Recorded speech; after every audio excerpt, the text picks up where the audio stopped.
Legend tells us a river of tears flowed at the beginning of time into the sea, turning to amber. The clear tears of the innocent, and the dark red tainted by the evil and corrupt.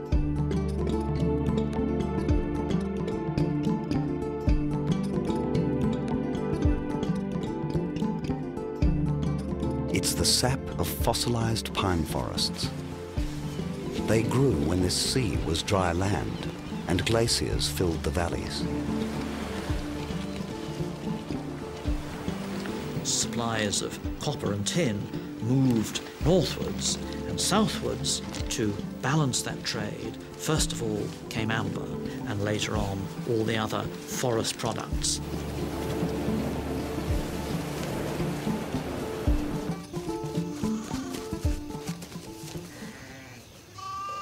The daily farming life of the community was bound by a network of sharing and obligation. Milk, grain and labour went back and forth. In the give and take, the elites offered social organisation and protection. Both safety and danger came from the armed warrior chief.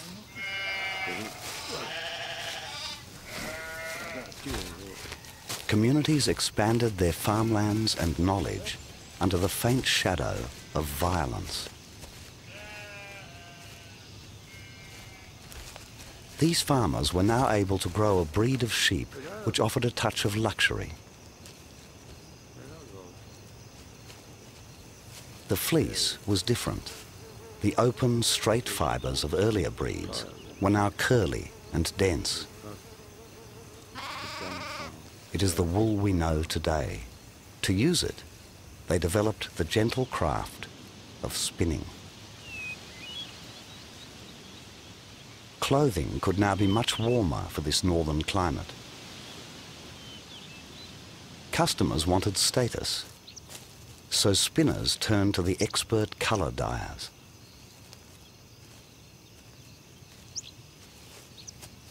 They extracted their dyes from plants in the forest.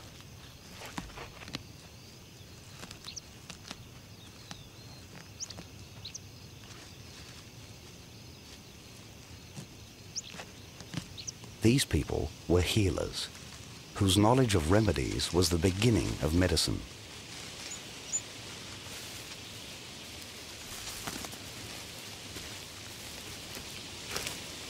The new soft wools were spun into luxury clothing. Beyond the family, they could only be afforded by the wealthy.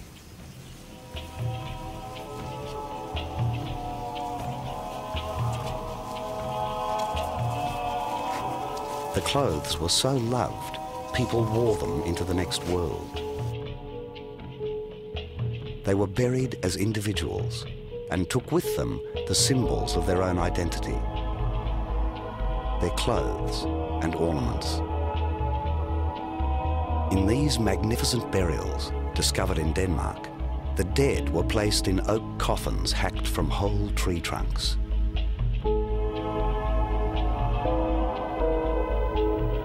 Some of the most spectacular individual burials that we know come from the Bronze Age. We have a sudden window on what life was like in Bronze Age Europe 4 millennia ago.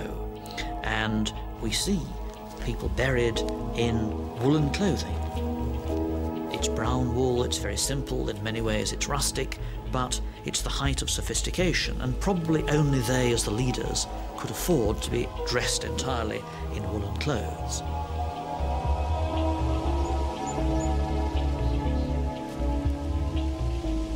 And you see for the first time, in a way that we can only imagine in other circumstances, what these people looked like and how they might have acted.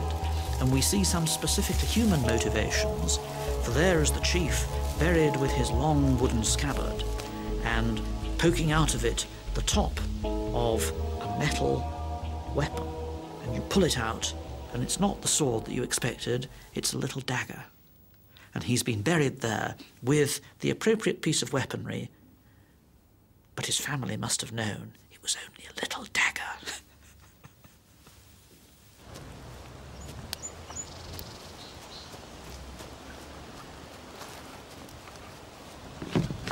The coffin was placed on stones above the ground. These funerals of the powerful were elaborate ceremonies.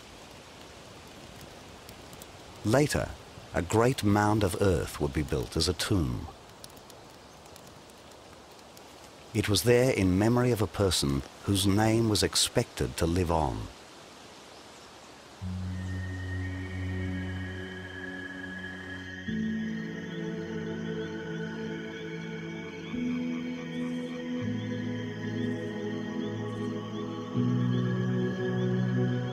Right across northern Europe, archaeologists have discovered ceremonial pools. Many are guarded by mother goddess figures, important to the first farmers.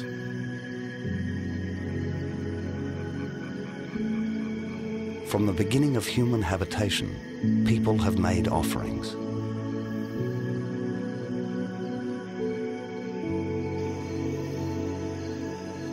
Now the warriors added thousands of new objects.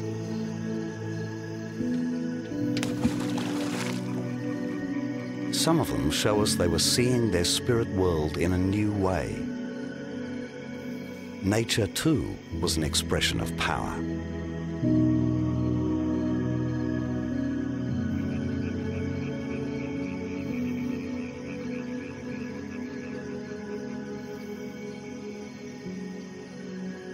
The sun god rose each day, drawn proudly across the sky by the horse.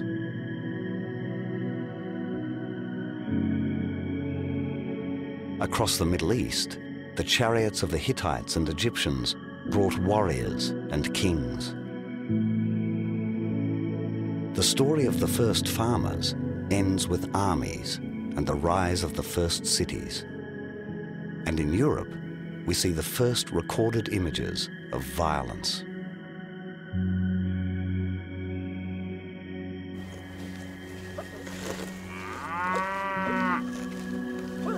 The farmers were running out of available land. There is evidence of boundary fences. Stockaded villages were beginning to appear.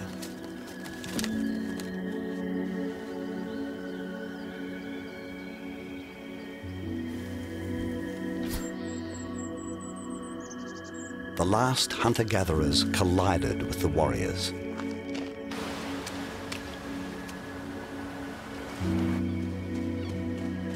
Their way of life disappeared forever.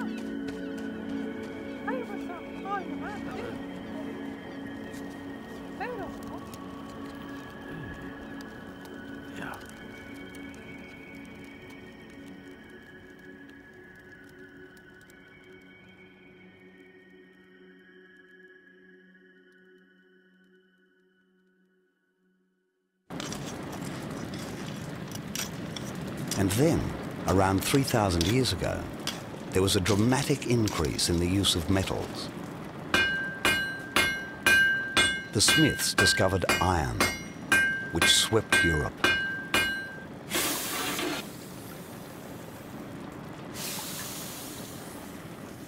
It revolutionized farming with cheap, effective tools.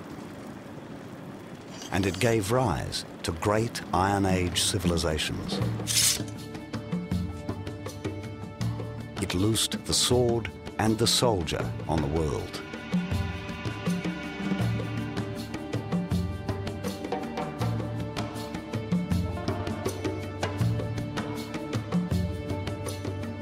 All of this was made possible by the first farmer.